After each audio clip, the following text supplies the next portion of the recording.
Bismillahirrahmanirrahim. Assalamualaikum warahmatullahi wabarakatuh. Perkenalkan, kami dari kelompok 5 yang beranggotakan saya Rini Agustina Dan saya Cucu Kurniasih akan mempresentasikan makalah kami yang berjudul Kaidah Dasar Etika Jawa, Rukun dan Hormat, terkait dengan mata kuliah Etika Budaya Jawa semester 2 kelas 2C. Mengambil anggapan Hildegard yang dikutip oleh Van Nisusseno tahun 1993, ada dua kaidah dasar yang paling menentukan pola pergaulan dalam masyarakat Jawa. Kaidah pertama disebut dengan prinsip kerukunan, kaidah kedua sebagai prinsip hormat. Kedua prinsip tersebut adalah kerangka normatif yang menentukan bentuk-bentuk konkret semua interaksi. Tuntunan dua prinsip itu selalu disadari oleh orang Jawa. Masyarakat mengharapkan agar kelakuan orang-orang Jawa senantiasa sesuai dengan dua prinsip itu. Selanjutnya akan dimulai dengan membahas prinsip kerukunan. Pertama, rukun. Prinsip kerukunan bertujuan untuk mempertahankan masyarakat dalam keadaan yang harmonis. Keadaan semacam ini disebut rukun. Rukun berarti berada dalam keadaan selaras, tenang dan tentram, tanpa perselisihan dan pertentangan, bersatu dalam maksud saling membantu.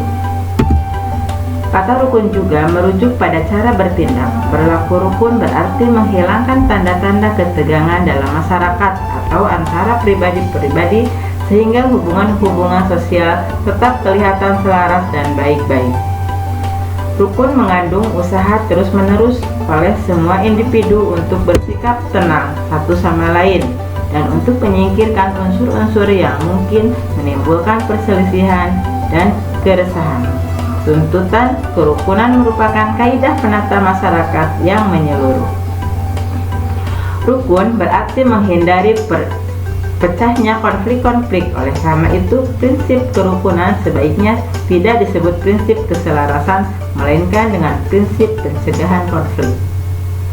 Masyarakat Jawa selalu berupaya untuk tampil tenang dan tidak menunjukkan rasa kaget atau gugup. Masyarakat Jawa selalu berlaku sedemikian rupa sehingga orang lain tidak sampai merasa kaget atau bingung.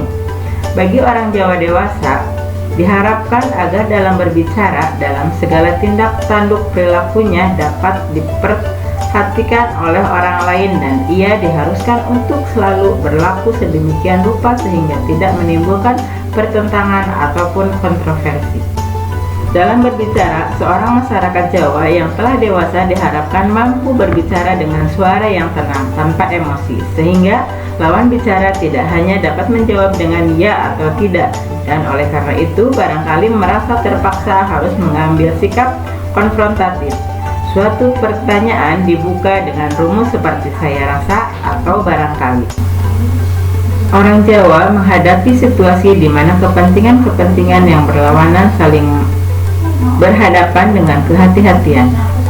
Orang Jawa tidak akan langsung menolak suatu permintaan atau penawaran. Orang Jawa akan mengucapkan enggih, yang berarti iya meskipun dalam keadaan menolak.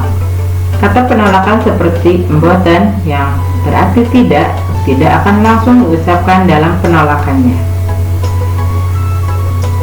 Clifford Geertz pun mengatakan bahwa kekasaran bukanlah watak yang terpuji, dan ketika orang tiba kepada maksud yang sesungguhnya dalam suatu model percakapan priai yang baik, setiap orang harus sudah menyadari apa yang hendak dikatakan oleh seseorang. Seringkali orang tidak perlu mengutarakan maksud pembicaraan yang sebenarnya, suatu hal yang sangat melegakan bagi semua orang. Selain kemampuan komunikasi secara implisit seperti di atas, orang Jawa juga memiliki kemampuan untuk menghindari kekecewaan dengan kebiasaan berpura-pura. Orang Jawa berbicara tentang eto-eto atau pura-pura. Kemampuan untuk bereto-eto merupakan suatu seni yang tinggi dan nilai positif. Eto-eto berarti bahwa di luar lingkungan keluarga inti, orang tidak akan memperlihatkan perasaan-perasaannya yang sebenarnya. Clifford Geertz menyebut bahwa Clifford Geertz menyebut bahwa pada umumnya seorang Jawa yang sopan menghindari keterus-terangan yang serampangan. Apple tidak melulu berlaku untuk perasaan negatif. Perasaan-perasaan positif yang kuat berusaha ditutupi kecuali dalam lingkungan yang sangat akrab. Upaya menjaga kerukunan juga ditemukan melalui praktek gotong royong. Menurut Kunchorningrat, ada 3 nilai yang disadari orang desa dalam melakukan gotong royong. Yang pertama, orang itu harus sadar bahwa dalam hidupnya pada hakikatnya ia selalu tergantung pada sesamanya. Maka dari itulah ia selalu berusaha untuk memelihara hubungan baik dengan sesamanya. Yang kedua, orang itu harus selalu bersedia membantu sesamanya. Dan yang ketiga, orang itu harus bersifat konform. Artinya orang harus selalu ingat bahwa ia sebaiknya jangan berusaha untuk menonjol melebihi yang lain dalam masyarakatnya. Yang kedua, hormat. Kaidah kedua yang memainkan peranan besar dalam mengatur pola interaksi dalam masyarakat Jawa adalah prinsip hormat. Prinsip itu mengatakan bahwa setiap orang dalam cara bicara dan membawa diri harus selalu menunjukkan sikap hormat terhadap orang lain sesuai derajat dan kedudukannya. Menurut Wilner, tahun 1970, apabila 2 orang bertemu, terutama 2 orang Jawa, bahasa, pembawaan dan sikap mereka mesti mengungkapkan suatu pengakuan terhadap kedudukan mereka masing-masing dalam suatu tatanan sosial yang tersusun dengan terperinci dan cita rasa, mengikuti aturan-aturan tata krama yang sesuai dengan mengambil sikap hormat atau kebapaan yang tepat adalah amat penting. Pilihan kata-kata dan bahasa mengungkapkan tatanan-tatanan yang ada. Bahasa Jawa sendiri terdiri dari 2 tingkatan utama yang berbeda dalam perkataan dan gramatika. Pertama, bahasa krama mengungkapkan sikap hormat, sedangkan yang satunya adalah ngoko yang mengungkapkan keakraban.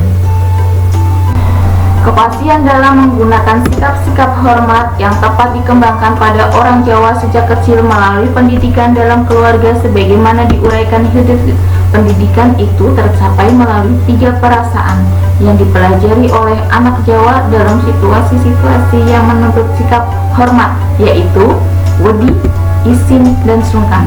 Wedi berarti takut, baik sebagai reaksi terhadap ancaman fisik maupun sebagai rasa takut terhadap akibat kurang enak suatu tindakan. Pertama-tama, anak belajar untuk merasa wedi terhadap orang yang harus dihormati. Anak dipuji apabila bersikap wedi terhadap orang yang lebih tua dan terhadap orang asing.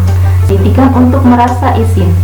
Isin berarti malu, juga dalam arti malu-malu, merasa bersalah, dan sebagainya.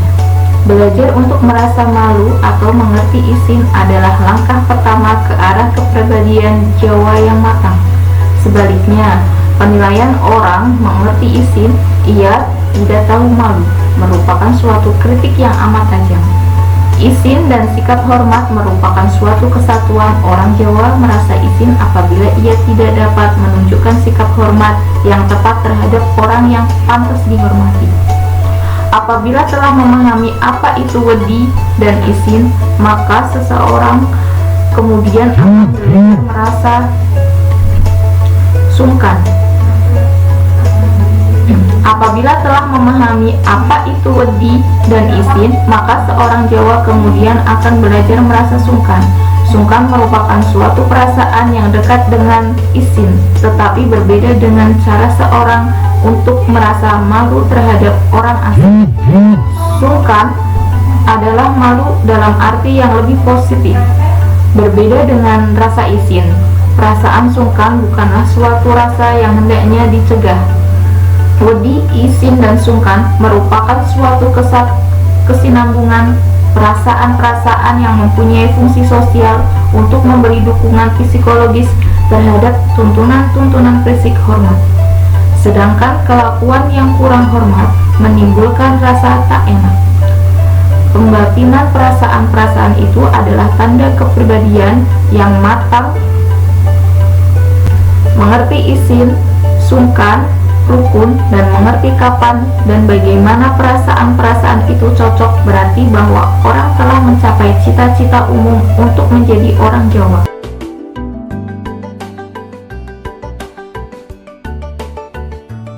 Wassalamualaikum warahmatullahi wabarakatuh.